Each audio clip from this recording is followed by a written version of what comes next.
¿Qué tal? Buenos días, hermanos. Qué bueno en verlos de nuevo.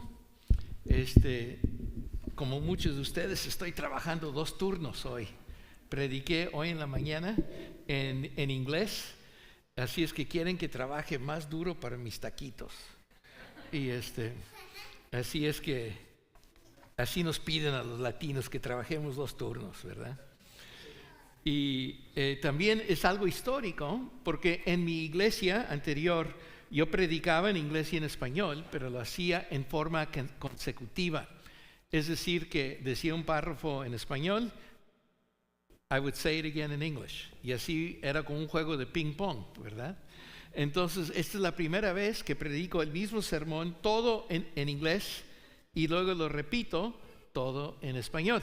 Entonces, para mí es mi primera vez hacer eso, y así, aunque no es extraño en este país, pero yo estoy acostumbrado a otro método. Pero qué bueno en verlos esta mañana, y quiero que sigamos en nuestro estudio del libro de Lucas, hablando sobre este tema. El amor de Dios nos rescata y nos cambia. Ahora, Jesús aquí continúa su misión de proclamar las buenas nuevas a través de 3 parábolas.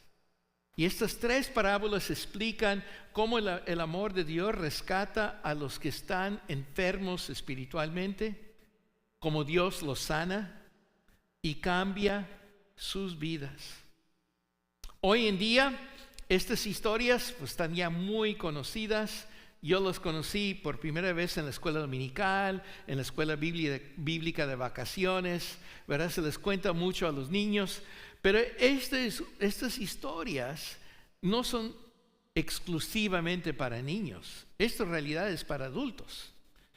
Y Cristo usa historias porque Él sabe cómo nos impacta historias de ficción. Y Él usa imágenes visuales, aunque en ese día no tenía PowerPoint, pero en su retórica nos daba una imagen visual. Por eso el latino le gusta muchísimo las telenovelas, porque son historias, ¿verdad? Y todas son muy dramáticas. Y cada telenovela tiene este renglón, me las vas a pagar, ¿verdad? Cada telenovela dice lo mismo. Entonces, es lo que hace aquí Cristo. Nos está relatando 3 historias con este motivo, con el motivo de enseñarnos un tema que es muy, muy importante para Dios y para nosotros todavía. Por eso siguen siendo pertinentes y nos animan a tengo aquí un frasquito de agua, ¿sabes qué? Me lo voy a traer. Entonces, y esto es importantísimo para nosotros porque Cristo quiere que nos arrepintamos de nuestros pecados, de nuestras maldades en nuestras vidas. Y el deseo de Él es que no nos quedemos iguales, sino que seamos transformados. El deber del cristiano, gracias hermano, aquí tengo, que se lo agradezco muchísimo. Es de no quedarnos iguales, de ser nuevos seres humanos. Así es que empecemos en Lucas 15, 1 al 2. Muchos recaudadores de impuestos y pecadores se acercaban a Jesús para oírlo. De modo que los fariseos y los maestros de la ley se pusieron a murmurar: este hombre recibe a los pecadores. Y es que los que se acercaron más a escuchar a Cristo eran estos pecadores, los recaudadores de impuestos y la gente malvada. ¿Por qué los recaudadores de impuestos? Porque ellos recogían ofrendas al imperio romano. Los judíos no querían ese imperio, obviamente, no les gustaba la opresión de su gobierno. Pero también ellos se tomaban de extra de los impuestos para su propio bolsillo. Entonces ellos robaban a la gente. También por eso no eran aprobados. Eran la gente menospreciada de la cultura, ¿verdad? La gente menos valorada de su ambiente. Igual la gente pecadora, malvada, y ellos estaban observando que los peores de su cultura eran atraídos y bienvenidos por Cristo. Ahora, Cristo se enfoca en ellos porque Él dice y va a decir por medio de estas 3 historias lo que valen ellos para Dios, lo importante que estas personas, el escombro de la sociedad es para Dios. Porque para los fariseos esta gente era despreciada, la gente tosca, la gente grosera, usamos esa palabra en la mañanita, la gente no valorada. Y Dios tiene para ellos no nomás un plan, pero también gran amor para ellos.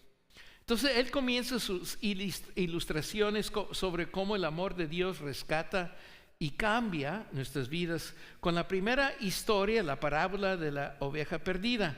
Y eso lo encontramos en los versículos 3 al 7. Él entonces contó esta parábola. Supongamos que uno de ustedes tiene 100 ovejas y pierde una de ellas. ¿No deja las 99 en el campo y va en busca de la oveja perdida hasta encontrarla? Y cuando la encuentra, lleno de alegría, la carga en sus hombros y vuelve a la casa. Al llegar, reúne sus amigos y vecinos y les dice: alégrense conmigo, ya encontré la oveja que se me había perdido. Les digo que así es también en el cielo. Habrá más alegría por un solo pecador que se arrepienta que por 99 justos que no necesitan arrepentirse. Aquí vemos un pastor que valora mucho su rebaño. ¿Por qué? Porque el rebaño, las ovejas eran fuente de ingresos para su ropa, para sus alimentos. Entonces Él protege su rebaño lo mejor posible, porque ahí es donde gana su dinero. Ahí es donde Él está poniendo su inversión, los alimenta, los cuida para tener ingresos por la lana, por la carne. Estos son muy valiosos para Él. Es su fábrica, ¿verdad? Es su taller, es su tienda. Entonces, si uno se pierde, es una gran pérdida. Es como una inundación en una tienda y se pierde mucho producto. Él necesita cuidar cada oveja para poder Él tener suficiente para proveer para su familia. Así, aún la pérdida de una pequeña oveja es una cosa grande, porque es una pérdida de inversión. Así es que Él sale y busca intensamente por esa oveja perdida. Y es una gran ganancia cuando Él al fin la encuentra. Y celebra su recuperación con otros, porque esta oveja débil, que es muy valioso para Él, Él mismo la carga, la protege, la lleva otra vez a casa. Así es que Cristo manda 2 mensajes aquí. Uno a los pecadores. ¿Por qué? Porque ellos se están dando cuenta que Dios tiene cuidado de ellos. Así como este pastor en la historia cuida de sus ovejas, también Dios Padre tiene un interés en ellos en la misma manera. Y que Dios también regocija, se alegra cuando alguien se arrepiente, cuando Él deja su vida pecaminosa a un lado.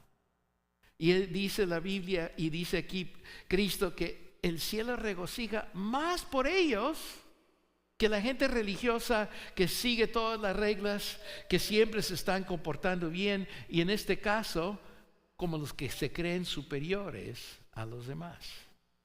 Entonces aquí manda Cristo 2 mensajes fuertes: a los pecadores y también a los religiosos fariseos.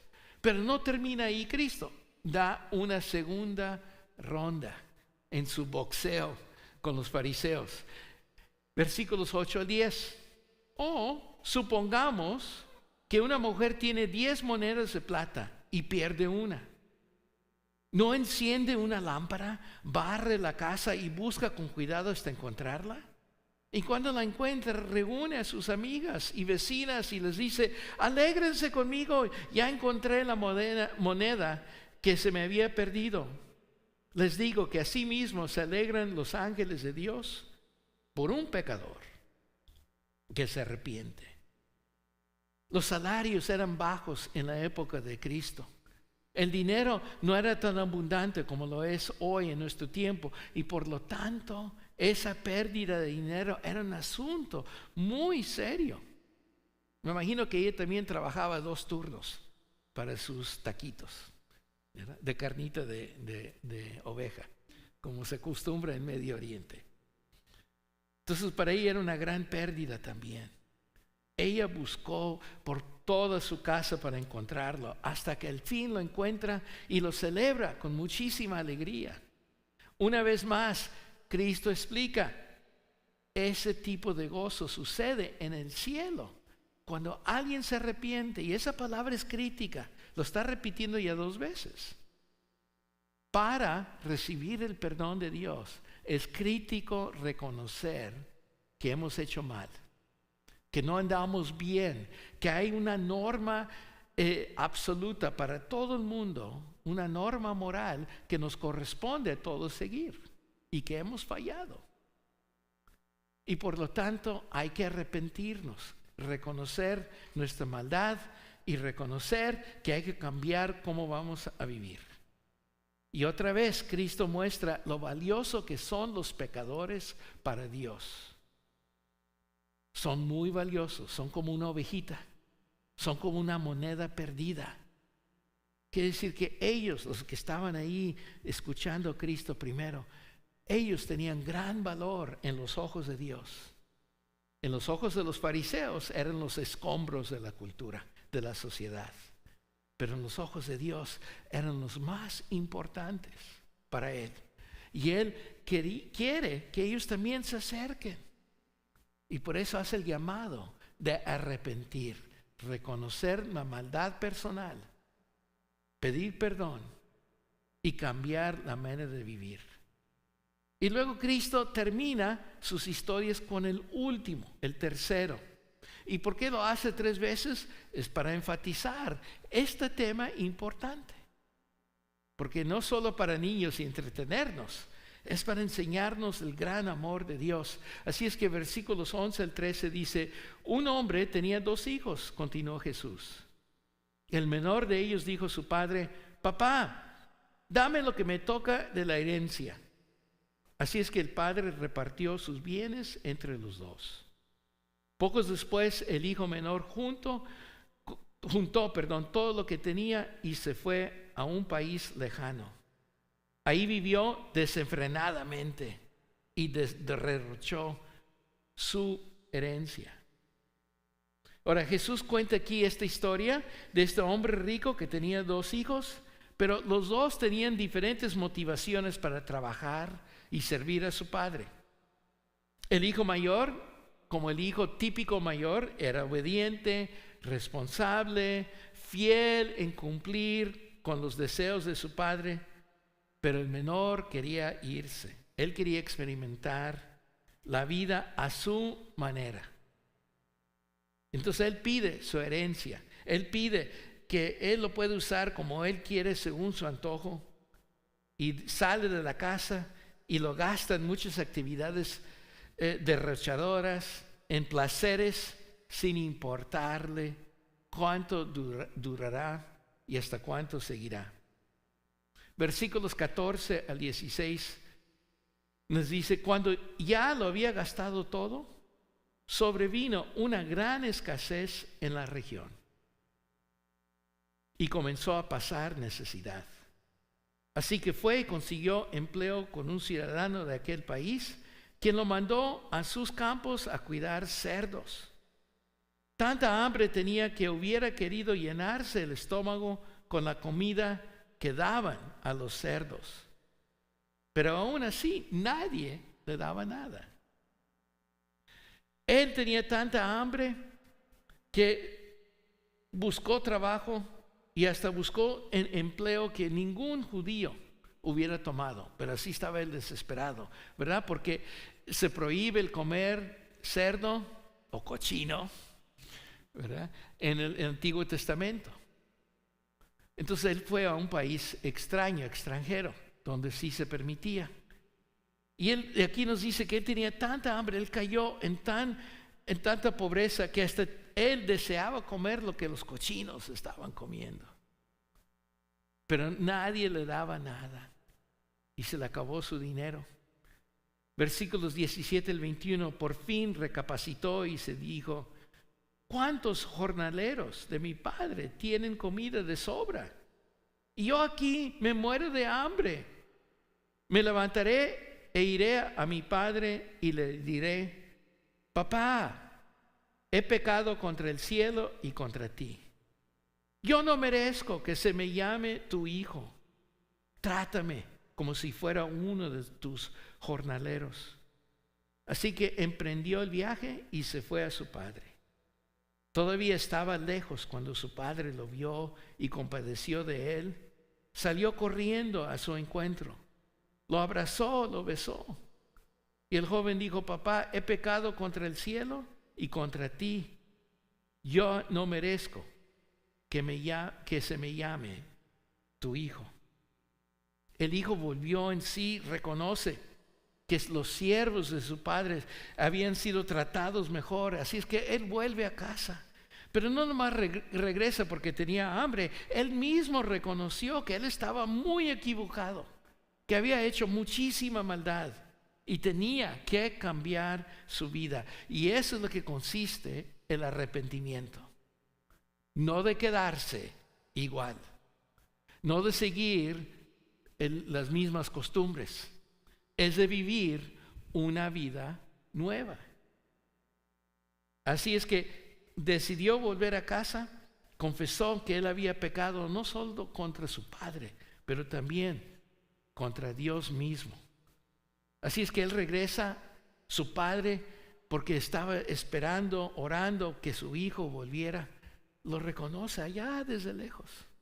Sabía la imagen, la silueta de su hijo. Y comienza a correr hacia él. No nomás espera y diga: este hijo al fin. O mejor le doy mi espalda para que reconozca que hay que pagar por lo que uno hace. Hay que trabajar 2 turnos mínimos. No. Él corre, él lo busca, lo abraza, lo ama, lo recibe con mucho cariño. Y vamos a ver por qué. Versículos 22 al 24. Pero el padre ordenó a sus siervos: pronto, traigan la mejor ropa para vestirlo. Póngale también un anillo en su dedo y sandalias en los pies. Traigan el ternero más gordo y mátenlo para celebrar un banquete. Porque este hijo mío estaba muerto, pero ahora ha vuelto a la vida. Se había perdido, pero ha sido hallado. Así que empezaron a hacer fiesta. El padre, como dije, tenía tanta esperanza en verlo, ve que sus oraciones se cumplen, es un milagro. Ha regresado la oveja, ha regresado mi moneda, mi hijo está aquí presente. Tanto que esperaba. Y no nomás eso, se da cuenta que el hijo no solo dice: bueno, padre, tengo hambre, no pude yo ya comprar más alimentos. No, él mismo dijo: yo me arrepiento, padre, no soy digno de ser llamado tu hijo. He malgastado todo lo que trabajaste para darnos. Mira lo que he hecho en mi vida. Puedo trabajar por ti, puedo trabajar como los jornaleros. Pero su padre dice: no, tú eres mi hijo. Y le prepara una fiesta. Que le viste, sus pies eran calzados. Imagínese caminar en esos días sin zapatos, el frío, el calor, las piedras. Y el padre le da sandalias y hasta prepara el mejor ternero para tener un gran banquete. Y luego el padre hace una declaración profunda. Su hijo estaba lejos. Su hijo se había entregado placeres malos, pero ahora es hallado. No está perdido ni muerto, sino vivo y consciente de lo que hizo. Por eso hay que celebrar esto, porque esto es no algo ligero, esto es algo fabuloso. Esto es un milagro. Nosotros sabemos qué tercos, qué obstinados son nuestros amigos o familiares que desprecian la palabra de Dios. Pero la Biblia nos dice, cuando ellos cambian, se convierten a ser creyentes, esto es causa para celebración. Cuando vemos un bautismo, debe ser celebración porque ese es el testimonio que he dejado mi vida vieja. Por eso me entierro en las aguas y me subo resucitado como una nueva criatura. Y es causa de celebración, no nomás otro rito, otro domingo, qué aburrido. Prefiero ver la carrera de caballos, prefiero un juego de soccer, de fútbol. Pero nos dice que no, para el creyente no podemos estar atados a nuestras costumbres. Muchas veces nosotros somos como peces, ¿verdad? En un acuario. Y la razón que digo eso es que ellos no saben que están mojados, porque están sumergidos en el agua. Y a veces nosotros estamos sumergidos en nuestra cultura, en nuestras actividades, y confundimos nuestra vida diaria con el Evangelio o nuestras preferencias. Y cuando vemos gente que no sigue nuestras preferencias, qué raros, qué extraños, qué fríos. Cuando confundimos eso, comenzamos a juzgar a los demás. Y nos gusta sentirnos superior, ¿verdad? Y despreciamos quizá la gente que este mundo desprecia. Y aquí Cristo nos está enseñando que la gente que nosotros quizá despreciamos, pecadores sensuales o físicos o de sustancias, Dios quiere que ellos conozcan la palabra de Dios. Versículos 25 al 29. Mientras tanto, el hijo mayor estaba en el campo. Al volver, cuando se acercó a la casa, oyó que había música y danza. Entonces llamó a uno de los siervos y le preguntó, ¿qué pasaba? Tu hermano ha llegado, le respondió, y tu papá ha matado el ternero más gordo, porque lo ha recobrado sano y salvo. Indignado, el hermano mayor se negó a entrar. Así que su padre salió a suplicarle que lo hiciera. Pero él contestó, fíjate cuántos años te he servido sin desobedecer jamás tus órdenes. Y ni un cabrito me has dado para celebrar una fiesta con mis amigos. Obviamente ellos eran de Nuevo León, en México, porque a ellos les gusta mucho el cabrito. Pero no, el hermano mayor se comporta en una manera justa. Oye, esto es injusto. Yo soy el que merezco la fiesta, te he obedecido, me he sacrificado, trabajo 2 turnos, ¿y qué me das? Nada, ni un cabrito puedo celebrar con mis compañeros. Esto es injusto. ¿Por qué eres así? Yo también cuando era niño y escuché esta historia por primera vez, cuando estaba en la escuela dominical, también dije yo, oye, qué Cristo tan curioso, porque yo estoy de acuerdo con el hermano mayor. El menor no debe estar recibiendo tanta atención, porque es injusto. Él merece su recompensa. Pero aquí el Padre después nos explica el por qué, y por qué en realidad el Padre es el justo. Versículos 30 al 32. Pero ahora llegue ese hijo tuyo que ha despilfarrado tu fortuna con prostitutas, y tú mandas matar en su honor el ternero más gordo. Hijo mío, le dijo su padre, tú siempre estás conmigo y todo lo que tengo es tuyo. Pero teníamos que hacer fiesta y alegrarnos, porque este hermano tuyo estaba muerto, pero ahora ha vuelto a la vida. Se había perdido, pero ya lo hemos encontrado. Es que el padre reconoce que el hijo mayor ha sido bueno, que va a heredar todo lo que queda de sus posesiones.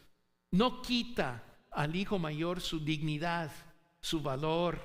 ¿Por qué? Porque él es el que va a heredar todo lo demás.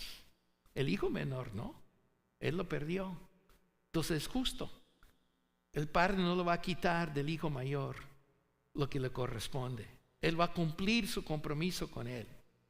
Pero él dice, regocija, porque estaba perdido. Él es parte de nuestra familia. Él estaba lejos, estaba ciego, estaba enterrado en maldad, pero ahora cambia. Y esto es causa para celebrar. Por eso Cristo nos da 3 historias, porque esto es un mensaje importantísimo para nosotros. Cuando un pecador está muerto y resucita, es un lavamiento de su vida, un cambio, un milagro. Fue perdido, pero ahora es hallado. Ahora el hermano menor está salvo, restaurado. En realidad, ahora sí está vivo. Antes no. Caminaba, se disfrutaba, pero en realidad era un muerto. Ahora puede el hijo menor vivir una vida apropiada. Al fin puede tener una vida no llena de dolor, no llena de angustia o egoísmo, o como él se gozó a costo de otros y también a costo de su propia herencia. El hijo menor se arrepintió y él es perdonado. Y eso es crítico para nosotros, porque es muy fácil caer en la trampa y costumbres de los fariseos, de creernos moralmente superiores, de creernos mejores que otros, porque Dios nos ha salvado, nos ha cambiado la vida. Y vemos los demás como los despreciados de la sociedad. Y no debemos de tocarlos. Pero al contrario, ese es el mensaje del Evangelio. Es de acercarnos a los despreciados. Es de proclamar, no nomás en nuestras palabras, pero en nuestros hechos. Hoy en día en Estados Unidos se está bajando la membresía de iglesias, se están cerrando iglesias, jóvenes están abandonando iglesias. ¿Por qué? Porque ven la hipocresía de creyentes que hablan mucho del amor de Dios, pero tan pronto salen del templo se comportan igualito como los demás. Un error grande que está pasando en la iglesia evangélica estadounidense es que muchos quieren forzar el evangelio sobre la gente en hacer leyes, obligando a personas a comportarse como creyentes. Pero no podemos obligar gente. Cristo no obliga. Cristo no sacó una espada y dijo al hijo: oye, arrepiéntete o te mato. No. El hijo tuvo que darse cuenta de que él necesitaba ser salvo, hallado. Y eso viene por la experiencia y el cariño y el amor de otros. Y eso es lo que Dios nos llama, a ser consistentes en nuestro hablar, igual como en nuestros hechos. Y hoy en día en Estados Unidos hay una gran contradicción en cómo predicamos y cómo actuamos. Siempre lo ha habido, siempre ha habido hipócritas en este país con el título de evangélicos. Hoy en día se ha puesto peor. Así es que no podemos forzar arrepentimiento, pero sí podemos modelarlo nosotros en cómo hablamos, en cómo nos comportamos con los demás. Si hacemos un mal, hay que arrepentirnos. Perdóname. Si nos olvida algo y quizá ofendemos a alguien, pedí perdón. ¿Por qué? Porque esa es la vida que Dios pide de nosotros. Y Él nos dio 3 ejemplos, 3 historias, 3 capítulos de su novela, dedicada a que para entrar al país de Dios, al reino de Dios, hay que arrepentirnos primero de nuestra maldad y no podemos seguir ser orgullosos, criticones, señalar la maldad de otros y nosotros compartir amor. No podemos vivir como antes, no podemos seguir iguales. Por eso el arrepentimiento de pecados nos conduce al perdón de Dios. Por eso Dios regocija cuando nos arrepentimos, cuando recibimos el sacrificio de Cristo en la cruz para nosotros mismos. ¿Se acuerdan lo que dijo Cristo en Lucas capítulo 12, versículo 7? Él dijo: de hecho, el que tiene, Él les tiene contados aún los cabellos de su cabeza. No tengan miedo, ustedes valen más que muchos gorriones. Dios tiene mucho interés en nosotros. Si en realidad nos creemos pro vida como evangélicos, no es solamente para que nazca un niño, es cuidar de toda la vida de uno, porque Dios tiene cuidado de nosotros y conoce a nosotros en detalle. Como les he dicho en otras ocasiones, Él también lloró conmigo cuando me peinaba y se me caía el pelo, porque estaba Él restando los cabellos. Él tiene mucho interés en nosotros y así nos conoce detalladamente, y por eso Él nos llama al arrepentimiento.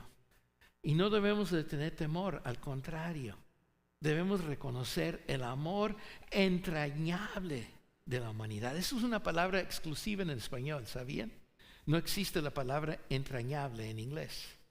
Lo inventó Casiodoro de Reina cuando él tradujo la palabra griego splagna, que significa entrañable.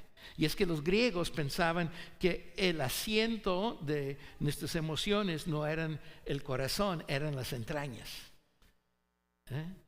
Entonces no existía esa palabra y Casiodoro la inventó. En inglés hicieron maromas, usan otras palabras sinónimas, pero no traducen y pierden el significado de esa palabra que Dios nos ha dado a nosotros, que significa que el latino no tiene excusa cuando rechaza el amor entrañable de Dios. No tenemos excusa, porque Dios nos ha revelado qué significa la profundidad de su amor, que aun si somos pecadores, Él nos recibe no para que sigamos en la maldad, sino para que dejemos eso a un lado y seamos personas completamente distintas. Estas parábolas eran un gran mensaje claro para los pecadores que escuchaban a Cristo, porque Él les estaba enseñando que había esperanza para ellos. No estaba todo perdido. No importaba si estaban comiendo con los cochinos, con los puercos. Dios quería rescatarlos aún donde se encontraban. Y estas parábolas eran un mensaje claro para los fariseos, porque la misión de Cristo era para buscar a los perdidos y salvarlos. No de animar unos que se creyeran superior y mejor que los demás. Más adelante Cristo va a decir esto, Lucas 19:10. Porque el Hijo del Hombre vino a buscar y a salvar lo que estaba perdido. Esa es la misión de Cristo. No de aislarse, no de ser un monje, una monjita apartados del mundo, es de vivir en el mundo, pero no ser igual al mundo. Hoy en día hay muchos creyentes estadounidenses que quieren apartarse, tienen miedo de la maldad de este mundo y se están aislando, y eso también es una pérdida, eso es una falla, porque Cristo no nos llama a separarnos, de vivir entre ellos para ganarlos. Esa es nuestra misión, no es de escondernos en cuevas o en clubes cristianos, es de vivir con los demás para que ellos puedan conocer quién es Cristo. Y ese es también el tema de esta parábola. No podemos escondernos. El plan de Cristo para nosotros es buscar y salvar a los perdidos también.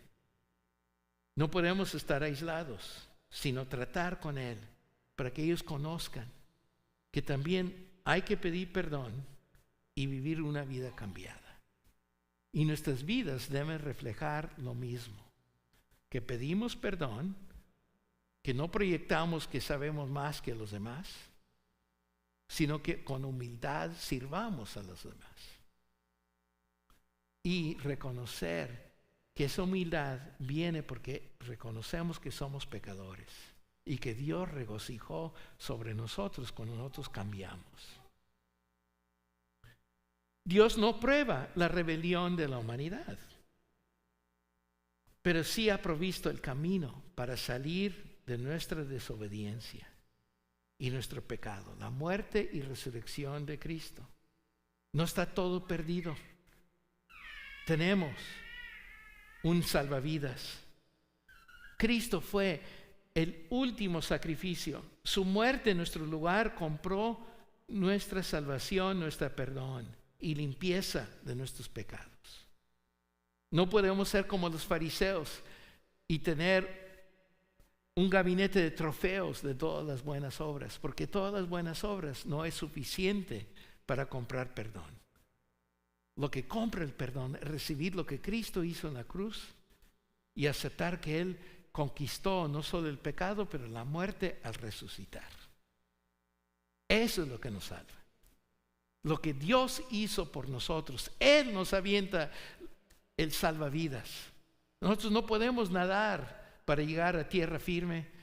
Él es el que nos da el modo para salvación.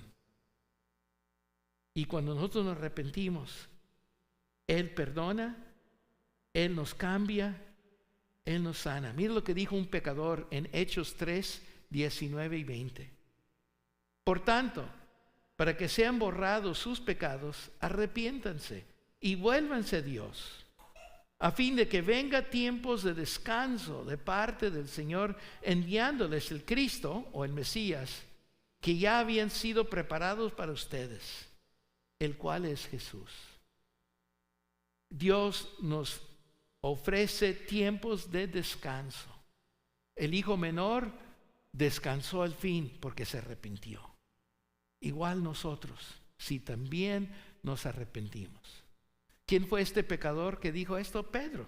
Pedro traicionó a Cristo, lo negó en su hora más crítica, lo abandonó en la cruz, negó que él era amigo de él.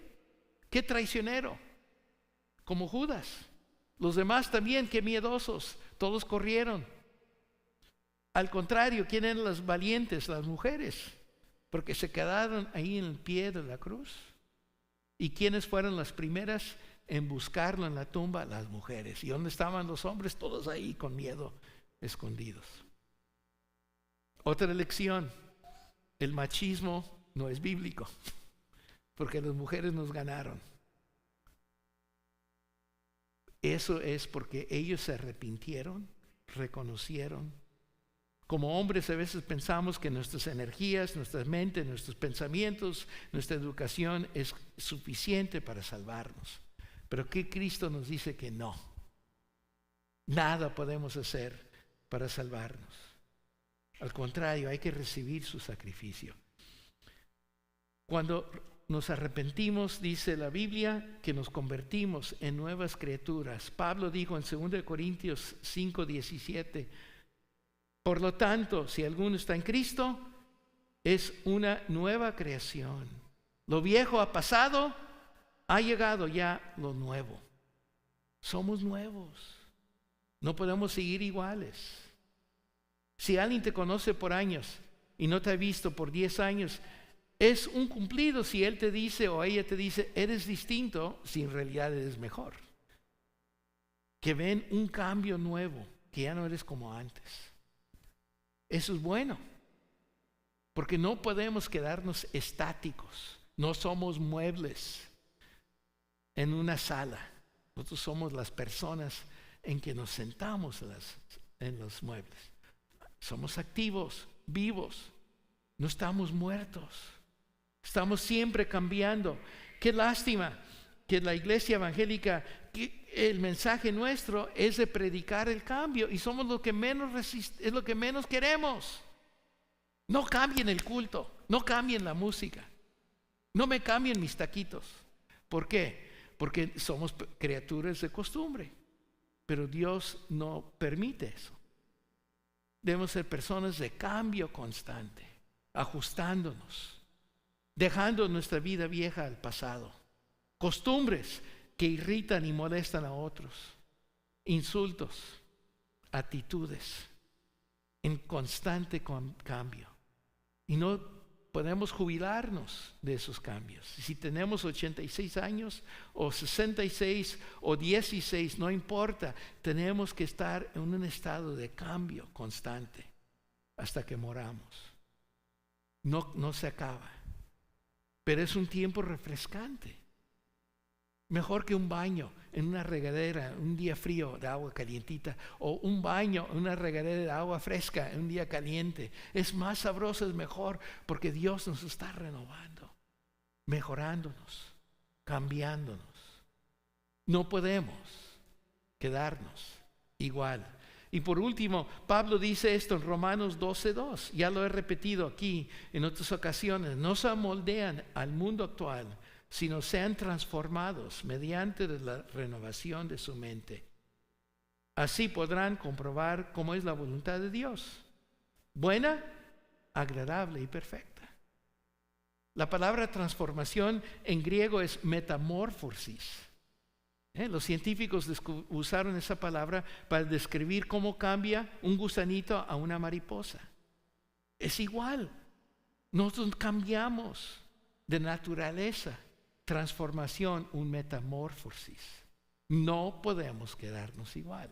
Y si queremos pensar nuevamente, tenemos que estudiar la palabra de Dios. Hoy en día el estadounidense evangélico es discipulado por radio, por programas curiosos, por internet, por YouTube, de maestros falsos. No podemos. Y no vamos a discernir esas enseñanzas malas si no tenemos nuestra mente renovada y estudiamos la palabra de Dios. Si no estudiamos la historia bíblica, conocimientos aún de ciencia y lo demás, vamos a ser estafados. Y por eso muchos creyentes son víctimas de estafas, porque hay iglesias que enseñan que el creyente no debe de ser educado, que la educación es mundano. El pastor no tiene que ser preparado, porque el Espíritu Santo le baja emails cada mañanita y le dice qué es lo que va a predicar. Y no funciona él así. Funciona usando carne y hueso, porque él lo hizo. ¿Verdad? Si eso fuera siempre todo un milagro, ustedes no llegarían a la iglesia en carro o a pie. Se levantan de su cama, voy a la iglesia, ¡ping!, todos aparecen. Pero así no suceda. Ustedes tienen que alimentarse, comer sus huevitos, sus chilaquiles antes de venir al culto, porque si no se mueren de energía, no les falta energía. ¿Verdad? Un tamalito sabroso. Se dan cuenta que ya tengo hambre, ¿verdad? Es lo que pasa cuando trabaja 1 o 2 turnos. Hermanos, metamorfosis. Esa es nuestra palabra, transformación, que viene por medio de el arrepentimiento. No podemos seguir iguales. Somos perdonados y sanados para que vivamos de acuerdo de su voluntad. Y vamos a entender su voluntad si nuestra mente cambia. Entonces permíteme invitarle a que se arrepiente de sus pecados, que reciba el sacrificio de Cristo por ti, que te comprometas a obedecerle y Él promete darte la vida eterna y nunca, nunca dejarte solo. Él se preocupa profundamente por ti, hasta cuenta los pelos de tu cabeza y regocija cuando tú te arrepientes.